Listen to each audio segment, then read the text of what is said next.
ಇದರಲ್ಲಿ ಯಾವುದೇ ಕೆಮಿಕಲ್ ಇರುವುದಿಲ್ಲ. ಸಗಣಿ ಮತ್ತೆ ಸೊಪ್ಪು ಎಲ್ಲ ಕೊಳಸಿ ರೆಡಿ ಆಗಿರುವಂಥದ್ದು.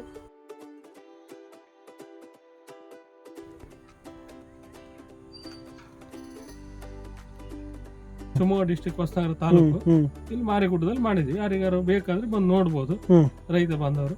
ಎರೆಹುಳ ಗೊಬ್ಬರನೂ ಸಿಗ್ತದೆ, ಎರೆ ಜಲನೂ ಸಿಗ್ತದೆ.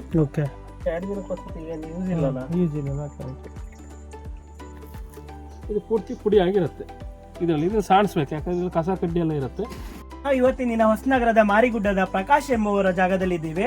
ನಮ್ಮ ಕೈಲಿದೆ ಎರೆಜಲ ಅಂತ ಹೇಳ್ಬಿಟ್ಟು. ನಾವು ಇವಾಗ ತಿಳ್ಕೊಳ್ಳೋಣ ಈ ಎರೆಜಲನ ಅವ್ರು ಹೇಗೆ ತಯಾರಿಸ್ತಿದ್ದಾರೆ ಅಂತ ಹೇಳ್ಬಿಟ್ಟು. ಸರ್, ಇದನ್ನ ಹೇಗೆ ತಯಾರಿಸ್ತೀರ ಅಂತ ಹೇಳ್ಬೋದಾ? ಇದರಲ್ಲಿ ಇದು 200 ಲೀಟರ್ ಡ್ರಮ್ ತಗೊಂಡು ಈ ಕೆಳಗಡೆ ಸೈಡ್ ಒಂದು ಹೋಲ್ ಮಾಡ್ಕೋಬೇಕು. ಅದ್ರ ನಂತರದಲ್ಲಿ ಒಂದು ಹಾಸು ಗೊಣೆ ಅಂದ್ರೆ ಜಲ್ಲಿ ಇದ್ರೊಡ್ಡಿಲ್ಲ, ಗೊಣೆ ಇದ್ರೊಡ್ಡಿಲ್ಲ, ಇನ್ನೊಂದು ಹಾಸು ಹೊರಬ ಬರ್ತದೆ ಮರಳು. ಅದನ್ನ ಹಾಕೊಂಡು ಮತ್ತೊಂದು ಹಾಸು ಏನು ತೆಂಗಿನಕಾಯಿ ಸುರಿದಂತ ಸಿಪ್ಪೆ ಇರ್ತದೆ, ಅದನ್ನ ಒಂದು ಹಾಸು ಹಾಕಿಬಿಟ್ರೆ ಅಲ್ಲಿಗೆ ಫಿಲ್ಟ್ರೇಟ್ ಆಗ್ತದೆ. ಅದನ್ನ ನಂತರದಲ್ಲಿ ಏನು ಇಲ್ಲಿ ಕೊಳೆಯುವಂತ ಹಸಿ ಸಸ್ಯಗಳೇನು ಸಿಗ್ತವೆ ಅದನ್ನ ಹಾಕ್ಬೋದು. ಅದನ್ನ ನಂತರದ ಒಣದು ಈಗ ದನಿನ ಕಾರಡಿ ತೆಗೆದಂಥ ಗೊಬ್ಬರ ಹಾಕ್ತೀವಿ. ಮತ್ತು ಯಥಾಸ್ಥಿತಿ ಹಸಿ. ಆಮೇಲೆ ಬಾಳೆ ಮರ ಅತ್ಯಂತ ಜಾಸ್ತಿ ನಮಗೆ ಎರೆಹುಳ ರೆಡಿ ಆಗಬೇಕು ಅಂದರೆ ಅದಕ್ಕೆ ಬಾಳೆ ಮರ ಹಾಕಿದಷ್ಟು ಅನುಕೂಲ. ಕೊಚ್ಚಿ ಹಾಕ್ಬಿಟ್ರೆ ಬಾಳೆ ಮರದಲ್ಲಿ ಎರೆಹುಳ ಜಾಸ್ತಿ ಆಗ್ತದೆ. ಹಾಗಾಗಿ ಅದನ್ನು ಒಂದು ಹಾಸು ಹಾಕಿರ್ತೀವಿ. ಅದನ್ನಂತ ಮತ್ತೆ ಸಗಣಿ, ಮತ್ತು ಪ್ರತಿಯೊಂದು ಸ್ಟೆಪ್ಪಿಗೂ ಸಗಣಿ ಹಾಕಂತ ಬರಬೇಕು. ಆವಾಗ ನಮಗೆ ಅಲ್ಲಿ ಕೊಳತಾಗ ಎರೆಜಲ ಫಿಲ್ಟರ್ಡ್ ಆಗುತ್ತೆ ಮತ್ತು ಹುಳ ಅಭಿವೃದ್ಧಿ ಆಗಲಿಕ್ಕೆ ಇದಾಗುತ್ತೆ. ಅಲ್ಲಿ ಈ ಲೆವೆಲಿಗೆ ಇದ್ರ ಲೆವೆಲ್ ತನಕ ಹಾಕೊಂಡು 200 ಲೀಟ್ರಿಗೆ. ಆಮೇಲೆ ಏನ್ಬೇಕು ಒಂದು 10 ದಿನ ಬಿಡ್ಬೇಕು. 10 ದಿನ ಬಿಟ್ಟಾಗ ಅದ್ರೊಳಗಿರ್ತಕ್ಕಂಥ ಹೀಟಿನ ಅಂಶ ಹೋಗ್ತದೆ. ಹೀಟಿನ ಅಂಶ ಹೋದ್ಮೇಲೆ ಇದು ಒಂದು ಡ್ರಮ್ಮಿಗೆ 2 ರಿಂದ 2.5 kg ಆಗೋಷ್ಟು ಎರೆಹುಳ ಬಿಡ್ಬೇಕು. ಬಿಟ್ಟು 10 ದಿನದ ನಂತರ ಇದರಲ್ಲಿ ಎರೆಜಲ ರೆಡಿ ಆಗ್ತದೆ. ಡೈಲಿ 1 ಲೀಟರ್ ಆಗೋಷ್ಟು ಅದಕ್ಕೆ ಹದ ಹೋಗಿದ್ದ ಪ್ರಮಾಣ 1 ಲೀಟರ್ ಅಂತಲ್ಲ, ಇದನ್ನು ಹದ ಹೋಗಬಾರ್ದು. ಆ ಎರೆಹುಳಕ್ಕೆ ಜೀವಿಸೋಕ್ಕೆ ಎಷ್ಟು ನೀರಿನ ಅಂಶ ಬೇಕು ಅಷ್ಟು ಡ್ರೈ ಆಗದ ರೀತಿ ನೋಡ್ಕೋಬೇಕು. ಅದಾದ ನಂತರದಲ್ಲಿ ಎರೆಜಲ ತೆಗಿಲಿಕ್ಕೆ ಶುರು ಆಗ್ತದೆ. ಇದು ದಿನದಲ್ಲಿ 1 ಲೀಟರ್ ಅಷ್ಟೇ ತೆಗಿಬೋದು. ಮಾಡಿದ್ದೀನಿ 4 ಲೀಟರ್ 5 ಲೀಟರ್ ತೆಗಿಲಿಕ್ಕೆ ಬರೋದಿಲ್ಲ. 1 ಲೀಟರ್ ಅಷ್ಟು ತೆಗಿಬೋದು. ಇದು ಯಾವ್ಯಾವುದಕ್ಕೆ ಆದಷ್ಟು ಈ ಮನೆಯಲ್ಲಿ ಸಣ್ಣ ಪುಟ್ಟ ಇದಕ್ಕೆ ಹೂವಿನ ಗಿಡಗಳಿಗೆ ನಾವು ಔಷಧಿ ಸ್ಪ್ರೇ ಮಾಡ್ತೀವಿ. ಅದ್ರ ಬದಲಾಗಿ ಇದನ್ನು ಟ್ರೈ ಮಾಡಿ. ಯಾವುದೇ ಸಾವಯವವಾಗಿರ್ತದೆ, ಯಾವುದೇ ಕೀಟನಾಶಕ ಕೆಲವೊಂದು ಕೀಟಗಳು ಇದರಿಂದ ಬರುವುದಿಲ್ಲ. ಯಾಕಂದ್ರೆ ಇದು ಸ್ಮೆಲ್ಲಿಗೆ ಇದರಲ್ಲಿ ಯಾವುದೇ ಎಫೆಕ್ಟ್ ಇಲ್ಲ. ಗಿಡ ಸಾಯುವಂಥ ಇದಾಗುವುದಿಲ್ಲ. ಯಾಕಂದರೆ ಕೆಲವೊಂದು ಕೀಟನಾಶಕಗಳನ್ನ ಬಳಸೋದ್ರಿಂದ ಆ ಗಿಡಕ್ಕೆ ಎಫೆಕ್ಟ್ ಆಗ್ತದೆ. ಈಗ ಒಂದು ಟೊಮೊಟೊ ಗಿಡಕ್ಕೆ ನಾವು ಕೀಟನಾಶಕ ಸ್ಪ್ರೇ ಮಾಡಿದ್ರೆ ಅದು ಕೀಟನಾಶಕ ಹಾಕಿದಾಗ ಅದು ಕೆಮಿಕಲ್ ಆಗ್ತದೆ. ಇದು ಸಾವಯವ ಕೃಷಿಯಿಂದ ಮಾಡೋದ್ರಿಂದ ಹೂವಿನ ಗಿಡಗಳಿಗೆ ಯೂಸ್ ಮಾಡ್ಬೋದು, ತರಕಾರಿ ಗಿಡಗಳಿಗೆ ಯೂಸ್ ಮಾಡ್ಬೋದು.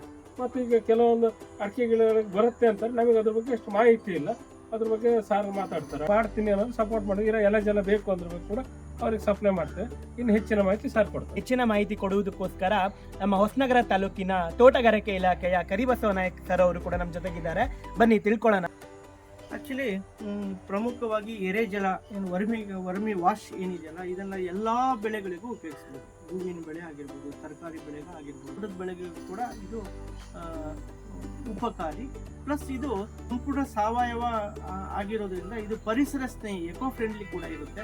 ಇದರಲ್ಲಿರ್ತಕ್ಕಂಥ ಸೂಕ್ಷ್ಮಾಣು ಜೀವಿಗಳಿಗೆ ತಾವು ಗಮನಿಸಿರ್ತೀರಿ, ಒಂದು ಇಡೀ ಮಣ್ಣಲ್ಲಿ ಲಕ್ಷಾಂತರ ಸೂಕ್ಷ್ಮಾಣುಜೀವಿಗಳು ಇರುತ್ತವೆ. ಆ ಸೂಕ್ಷ್ಮಾಣು ಜೀವಿಗಳಿಗೆ ಈ ಒಂದು ಎರೆ ಜಲ ರಾಮಬಾಣ.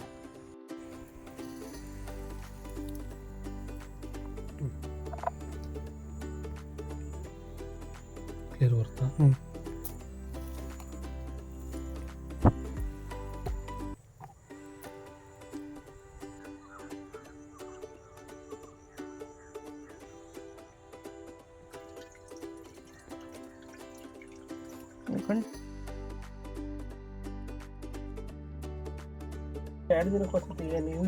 ಯೂಸ್ ಇಲ್ಲ.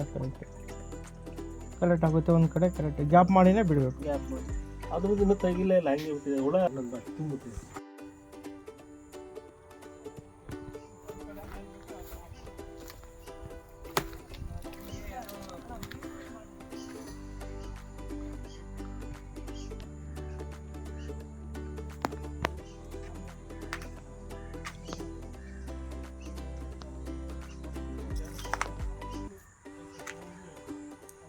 ಎರೆಹುಳ ತೊಟ್ಟಿ ರೆಡಿ ಮಾಡ್ತಾ ಇರೋದು.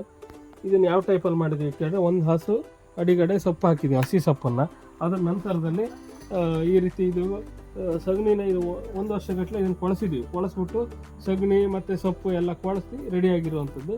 ಇದ್ರ ಮೇಲ್ಗಡೆ ಇದನ್ನು ಅದು ಹಸಿ ಸೊಪ್ಪು ಒಂದು ಹಾಸು ಹಾಕಿ ಇದು ದರ್ಲೆ ಕೊಳ್ತಿರೋ ದರ್ಲೆ ಇದೆ, ಇದನ್ನ ಒಂದು ಹಾಸು ಹಾಕಿ ಇದ್ರ ನಂತರದಲ್ಲಿ ಸಗಣಿ ಇದೆ, ಸಗಣಿನ ಒಂದು ಲೇಯರ್ ಕೊಡ್ತೀವಿ, ಅದ್ರ ನಂತರದಲ್ಲಿ ಮತ್ತೆ ಹಸಿ ಸೊಪ್ಪು ಆ ರೀತಿ ರೆಡಿ ಮಾಡಿ ಎರೆಹುಳದ ಗೊಬ್ಬರ ನಾವು ರೆಡಿ ಮಾಡ್ತಾ ಇರೋದು. ಇದ್ರ ಇನ್ನೊಂದು ಇದು ಮುಗ್ದಿರೋದು, ಇದು ಏನು ಎರೆಹುಳ ಅಲ್ಲಿ ಕಾಣತ್ತಲ್ಲ ಅದು ಮಾಡಿರೋದು, ಇದು ಮುಗ್ದಿರೋದು. ಇಲ್ಲಿ ನೋಡಿ, ಇದು ಪೂರ್ತಿ ಪುಡಿ ಆಗಿರುತ್ತೆ. ಇದನ್ನು ಸಾಣಿಸ್ಬೇಕು, ಯಾಕಂದ್ರೆ ಇದ್ರಲ್ಲಿ ಕಸ ಕಡ್ಡಿ ಎಲ್ಲ ಇರುತ್ತೆ. ಇದನ್ನು ಸಾಣಿಸ್ತಾ ಬಂದಂಗೆ ನೋಡಿ ಅಡಿ ತನಕ ಇದು ನೋಡಿ ಈ ರೀತಿ ಫುಲ್ಲು ಪುಡಿ ಆದ ಗೊಬ್ಬರ ನಮಗೆ ಸಿಗುತ್ತೆ. ಓಕೆ.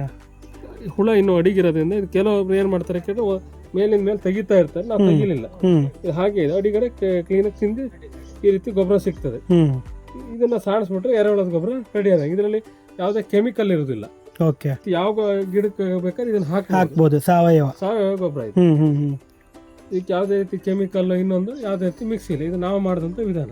1 ವರ್ಷಗಟ್ಟಲೆ ಕಾಯಬೇಕು ಇದನ್ನ ಆಗ್ಬೇಕಂತ ಹೇಳಿದ್ರೆ. ಒಂದು 6 ತಿಂಗಳು ಬೇಕು, 3 ತಿಂಗಳು ಬೇಕಂತಾರೆ. ಬಟ್ 3 ತಿಂಗಳು ಆಗುದಿಲ್ಲ, ಯಾಕಂದ್ರೆ ನಾವು ಹಾಕುವಂತ ಗಟ್ಟಿ ಪದಾರ್ಥ ಜಾಸ್ತಿ ಇರುತ್ತೆ. ಮಲೆನಾಡಲ್ಲಿ ಏನ್ ಹಾಕೋದು ಕೇಳಿದ್ರೆ ಈ ಸೊಪ್ಪು ಸದೆ ಕೊಳಿಲಿಕ್ಕೆ 6 ತಿಂಗಳು ಬೇಕಾಗತ್ತೆ.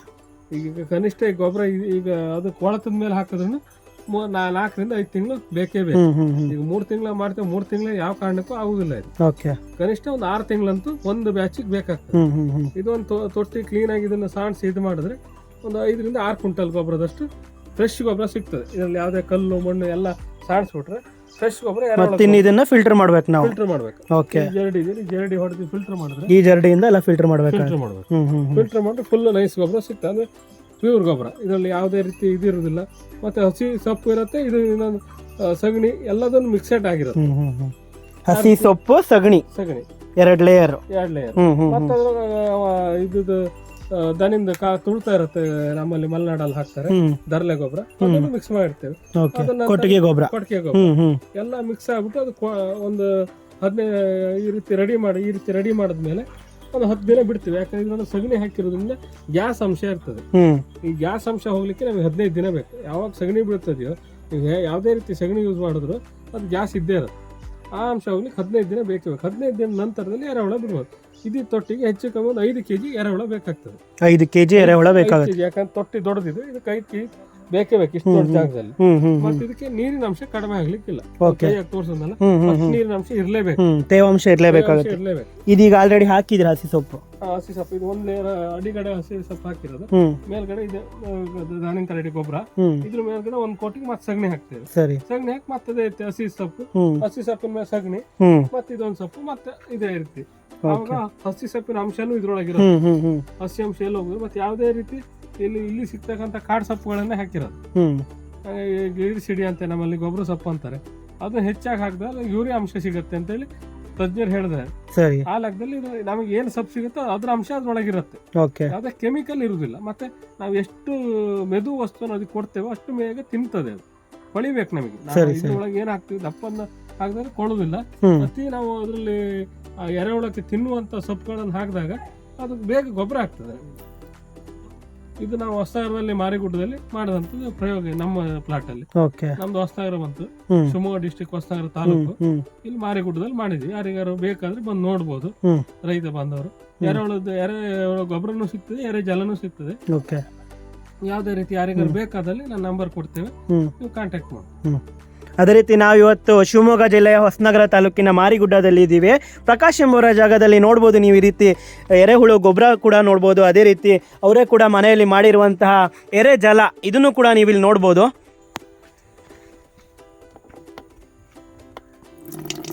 ಎರೆ ಜಲ ಇದನ್ನು ಕೂಡ ನೋಡ್ಬೋದು ನೀವು. ಇದು ನಿಮಗೆ ಏನಾದರೂ ಬೇಕಾಗಿದ್ರೆ ಇವರನ್ನು ನೀವು ಸಂಪರ್ಕಿಸ್ಬೋದು. ಇವರ ಕಾಂಟ್ಯಾಕ್ಟ್ ನಂಬರ್ ಹೀಗಿದೆ. ಎರೆ ಜಲ ಹಾಗೂ ಎರೆ ಗೊಬ್ಬರ ಬೇಕಾದಲ್ಲಿ ಸಂಪರ್ಕಿಸಿ ಪ್ರಕಾಶ್, ಅಶ್ವಿನಿ ಸ್ಪೈಸಸ್, ಹೊಸನಗರ ಸಾಗರ ರಸ್ತೆ, ಗುರುಶಕ್ತಿ ಗ್ಯಾರೇಜ್ ಮುಂಭಾಗ, ಹೊಸನಗರ.